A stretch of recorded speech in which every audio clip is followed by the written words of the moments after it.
नमस्कार, आज महाराष्ट्र देख रहे हैं आप और मैं हूं आपके साथ आशीष प्रमोद गोस्वामी। तो महाराष्ट्र में दही हांडी को लेकर सियासत गर्मा गई है। कोरोना के चलते उद्धव ठाकरे ने दही हांडी आयोजन नहीं करने की अपील की थी। उद्धव ठाकरे की नसीहत पर भारतीय जनता पार्टी भड़क गई है। बीजेपी का कहना है कि वो दही हांडी के कार्यक्रम को जरूर आयोजित करेगी। उनके इस ऐलान पर सरकार आयोजकों पर कार्रवाई करने की तैयारी कर रही है।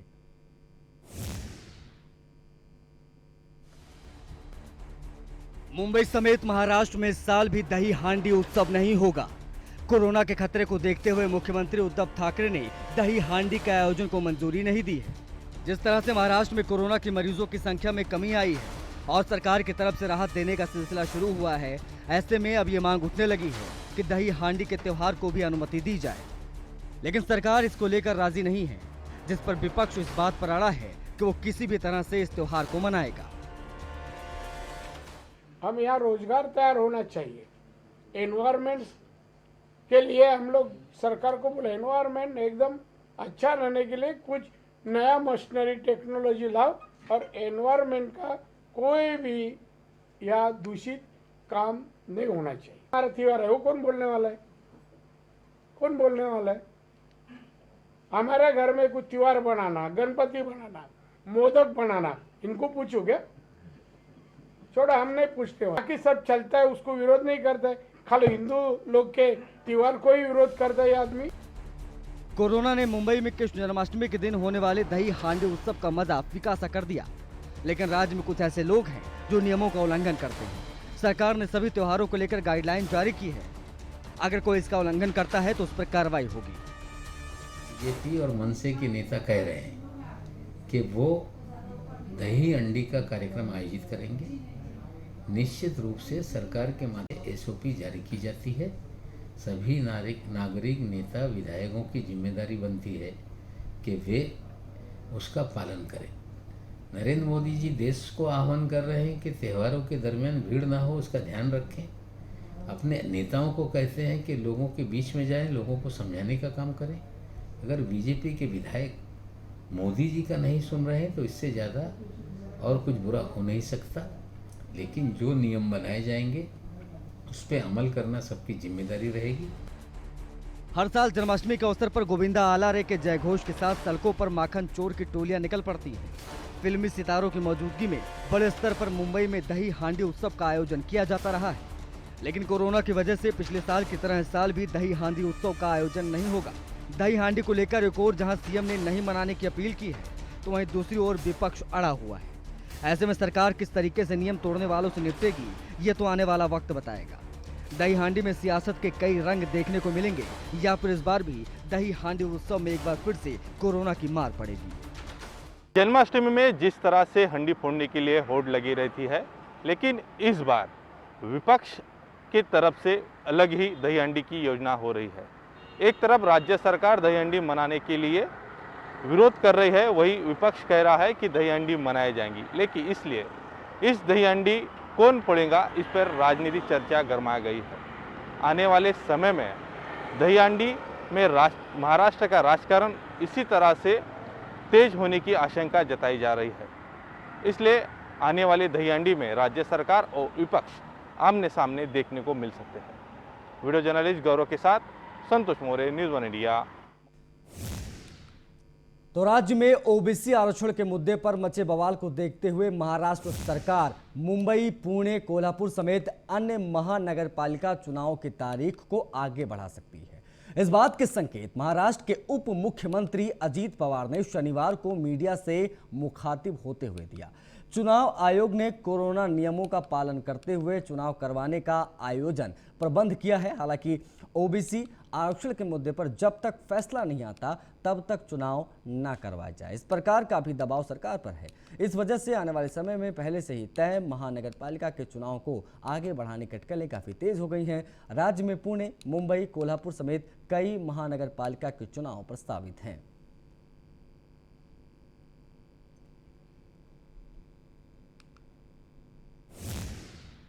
केंद्रीय मंत्री नारायण राणे की ओर से निकाली गई जन आशीर्वाद यात्रा रात कड़कवली पहुंची, जहां बीजेपी कार्यकर्ताओं ने उनका जोरदार स्वागत किया। इस मौके पर नारायण राणे ने कहा कि सिंधुदुर्ग के लोगों के आशीर्वाद से मैं इस मुकाम तक पहुंचा हूं। अक्सर मुंबई का एक वाकया देखता हूं, राणे साहब आगे बढ़ो, हम आपके साथ हैं।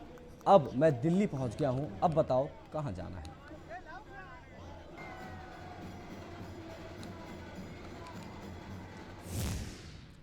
सिंधुदुर्ग जिले में केंद्रीय मंत्री नारायण राणे के जन आशीर्वाद यात्रा के दौरान कंकावली में शिवसेना और भाजपा कार्यकर्ता आपस में भिड़ गए। दोनों कार्यकर्ताओं ने नारेबाजी की। वहीं पुलिस ने दोनों पक्षों के कार्यकर्ताओं के खिलाफ सरकार के नियमों का उल्लंघन करने का मामला दर्ज किया।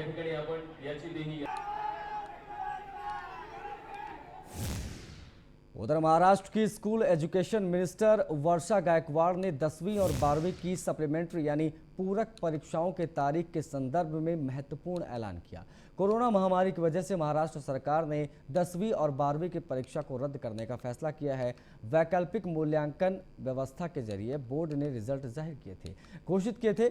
इस रिजल्ट में जो विद्यार्थी पास नहीं हो पाए थे और जो AT-KT के लिए पात्र हैं, ऐसे विद्यार्थियों को सप्लीमेंट्री एग्जाम सितंबर और अक्टूबर में महीने में करवाए जाएंगे।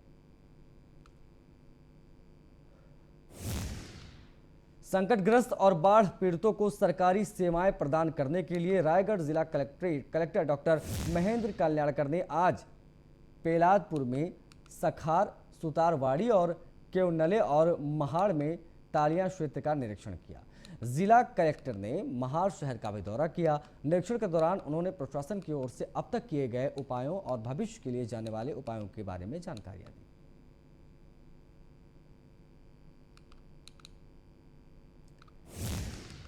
मुंबई क्राइम ब्रांच की टीम ने नारकोटिक्स सेल की बांद्रा यूनिट ने एक नाइजीरियन को करीब 1 किलो 300 ग्राम कोकीन ड्रग्स के साथ गिरफ्तार किया है।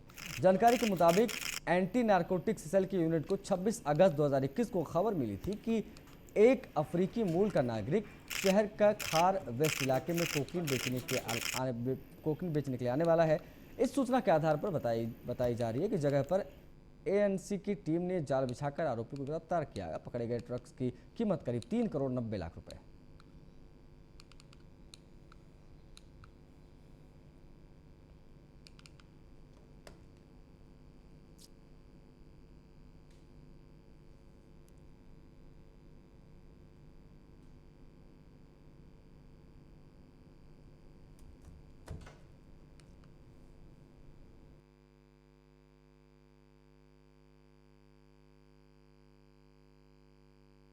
एंटी नार्कोटिक्स सेल के बांद्रा यूनिट को खबर मिली थी कि एक अफ्रीकन नेशनल खार वेस्ट एरिया में आने वाला है जो कोकेन का सप्लायर है। इसी सूचना के आधार पर वहां पे ट्रैप लगाया गया और ट्रैप के एग्जीक्यूशन में एक अफ्रीकन नेशनल को अरेस्ट किया गया है, जिसकी पोजीशन से 1 kg 300 ग्राम्स कोकेन जब्त किया गया है, जिसकी प्राइस 3 करोड़ 90 लाख है। और इस सप्लायर का एक ग्रुप भी एक्टिव है मुंबई में कोकेन सप्लाई में। ऐसी प्राइमरी जानकारी इन्वेस्टिगेशन में रिवील हो रही है। और ये जो कोकेन है वो मुंबई में कौन से रास्ते से लाया गया था स्मगल करके, इसके बारे में इन्वेस्टिगेशन शुरू। तो सार्वजनिक गणेशोत्सव 2021 के पृष्ठभूमि में अहमदनगर जिले के कोपार गांव शहर पुलिस थाने में कोपार गांव शांति समिति की बैठक का आयोजन किया गया। इस अवसर पर प्रशासन की ओर से सभी मंडलों से अपील की गई है कि कोपार गांव शहर में पिछले साल की तरह कोरोना के पृष्ठभूमि में एक गांव एक गलित उत्सव मनाकर कोरोना पर लगाम लगाई जाएगी। इस बैठक में तहसीलदार योगेश चंद्रे, मुख्य अधिकारी शांताराम गोसावी, शहर पुलिस थाने के इंचार्ज वसुदेव देसले, सहायक पुलिस इंस्पेक्टर भारत नागरे, महापौर विजय वहाडने, निर्माण विभाग के अभियंता दिगंबर वाद समेत कई अधिकारी शामिल रहे।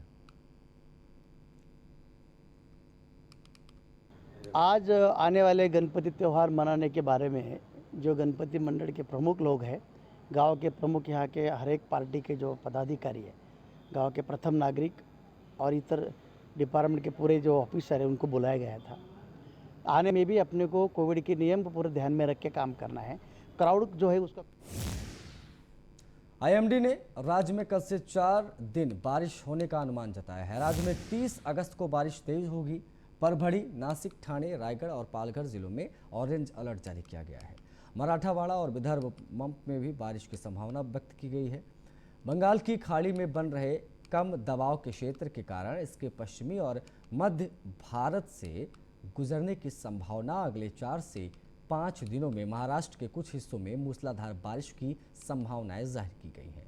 बारिश के थमने के साथ ही राज्य में मौसम ने तेजी से करवट ली है।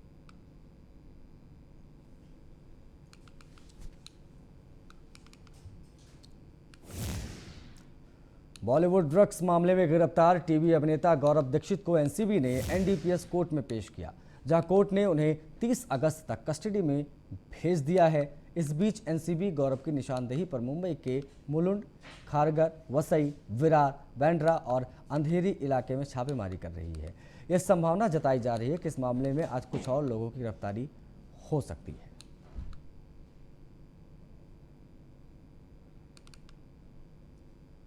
महाराष्ट्र सरकार ने कहा है कि राज्य आने वाले सभी अंतर्राष्ट्रीय यात्रियों के पास आरटीपीसीआर की निगेटिव जांच रिपोर्ट अब लानी जरूरी होगी, भले ही उन्हें कोविड-19 रोधी टीके की दोनों खुराक लग चुकी हो। महाराष्ट्र के मुख्य सचिव सीताराम कुंटे द्वारा शुक्रवार रात जारी आदेश में कहा गया है कि महाराष्ट्र आने वाले सभी अंतर्राष्ट्रीय यात्रियों को केंद्रीय स्वास्थ्य एवं परिवार कल्याण मंत्रालय की ओर से जारी उपरोक्त दिशा निर्देशों का अनुपालन जरूरी होगा।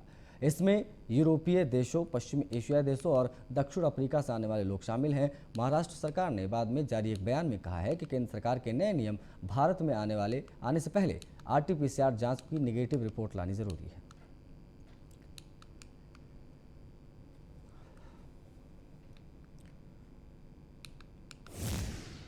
महाराष्ट्र में हर वर्ष गणेश उत्सव धूमधाम के साथ मनाया जाता है। बीते साल कोरोना महामारी के आउटब्रेक का असर उत्सव पर पड़ा था। इस वर्ष भी बीएमसी ने केवल 16% पंडालों को ही अनुमति दी है। दरअसल बीएमसी के पास पंडाल लगाने के लिए कुल 1273 मंडल के आवेदन आए हैं, जिनमें से 519 को अनुमति दी गई है। महामारी के कारण ये फैसला लिया गया है।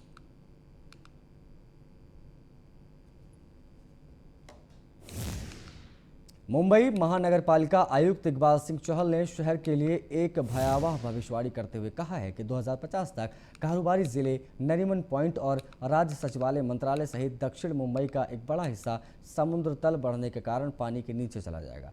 महाराष्ट्र पर्यावरण एवं पर्यटन मंत्री आदित्य ठाकरे की ओर से शुक्रवार को मुंबई जलवायु कार्य योजना और इसकी वेबसाइट के उद्घाटन के अवसर पर चहल ने कहा कि शहर के दक्षिण मुंबई में ए, बी, सी और डी वार्ड का 70% हिस्सा जलवायु परिवर्तन के कारण जलमग्न हो जाएगा। उन्होंने कहा है कि प्राकृतिक चेतावनियां देती रहती हैं, लेकिन अगर लोग नहीं जागे तो स्थिति खतरनाक भी होगी।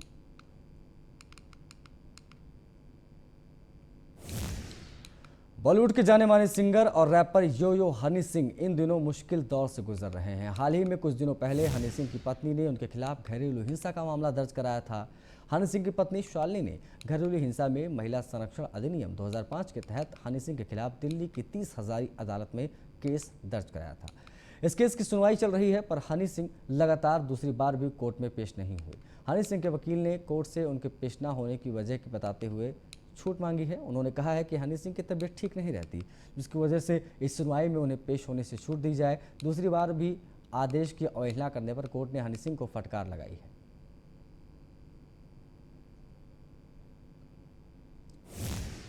ग्लोबल आइकन प्रियंका चोपड़ा इन दिनों अपनी अपकमिंग हॉलीवुड सीरीज स्टाइडल की शूटिंग में बिजी हैं। उन्होंने कई दफ़ा सेट से अपनी तस्वीरें शेयर की हैं। हाल ही में प्रियंका सेट पर एक सीन फिल्माने के दौरान चोटिल भी हो गई। उन्होंने जख्म दिखाते हुए इंस्टाग्राम स्टोरी पर अपनी फोटो शेयर की थी। प्रियंका ने दोनों तस्वीरें शेयर कर फैंस को अपने रियल और फेक जख्म दिखाए।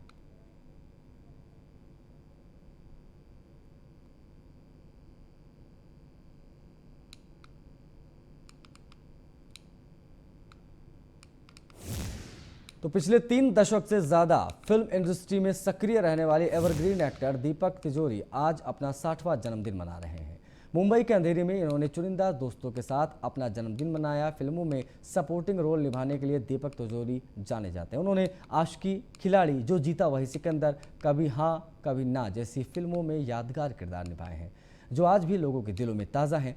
दीपक फिल्मों में सिर्फ सपोर्टिंग रोल ही निभाना नहीं चाहते थे, वो चाहते थे कि उन्हें लीड एक्टर के तौर पर भी काम मिले, लेकिन वो सपोर्टिंग रोल करने में इतने माहिर थे कि उन्हें उसी तरह के किरदार मिलते चले गए। फिल्मों में हीरो के दोस्त का रोल हमेशा से खास रहा है और दीपक इस तरह के रोल निभाने में एक्सपर्ट हैं।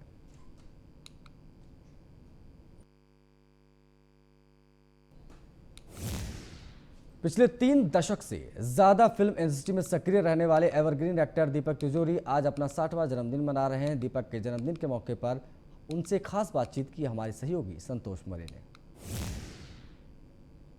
90 के दशक के सुपरस्टार हीरो दीपक सर अपने साथ में हैं। दीपक तिजोरी जी, सर आपको सबसे पहले तो न्यूज़ ऑन इंडिया की तरफ से जन्मदिन की हार्दिक बधाई हो। आज तक का आपका सफ़र किस तरह से रहा है और लोगों को आप क्या कहना चाहेंगे? सफ़र तो अभी भी चालू है तो बहुत अच्छा सफ़र रहा है और इंटरेस्टिंग रहा है। एक्टिंग भी की, फिल्में बनाई भी, एज ए डायरेक्टर भी किया काम। तो मुझे लगता है कि अच्छा ही रहा है अभी तक। और अभी तक तो इनिंग का बीच का दौर चल रहा है, तो आई एम लुकिंग फॉरवर्ड कि बहुत अच्छा दौर अभी और भी शुरू होगा। दोबारा से काम एज एन एक्टर कर रहा हूँ, तो आई एम होपिंग कि सबको एंटरटेन करूँ और दोबारा अच्छी अच्छी फिल्में एज एन एक्टर आप लोगों के सामने लेके आऊँ। सर आपकी अभी तक की सभी मूवी दोस्तों के लिए कुछ ना कुछ प्रेरणा देने वाली रही है। आपके ज़िंदगी में ऐसा कोई दोस्त है जिससे आप कुछ आपके जो बीते दिन हैं वो आपको याद दिला दें? सारे दोस्त आज जो यहाँ आए हैं वो सब मेरे पुराने दोस्त ही हैं, इंक्लूडिंग आपका एडिटर दीपक।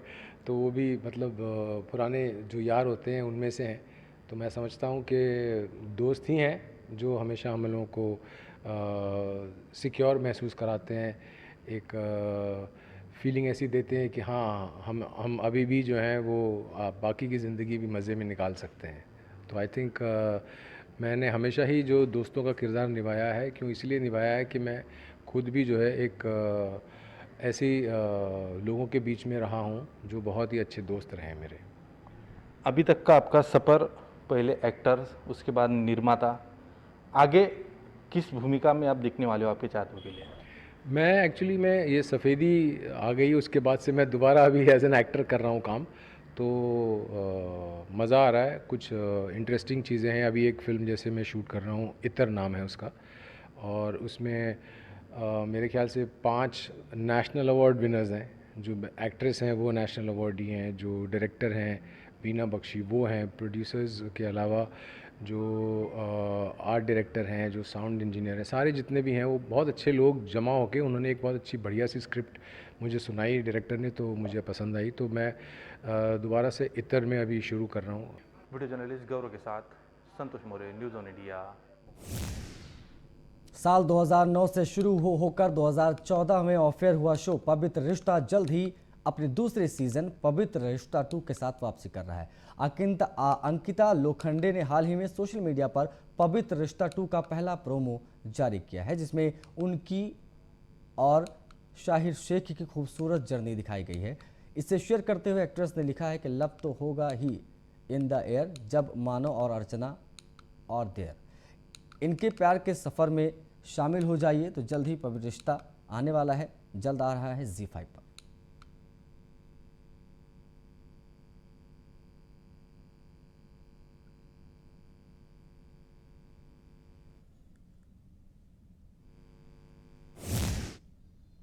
इस खबर के साथ इस बुलेटिन में फिलहाल इतना ही। नमस्कार।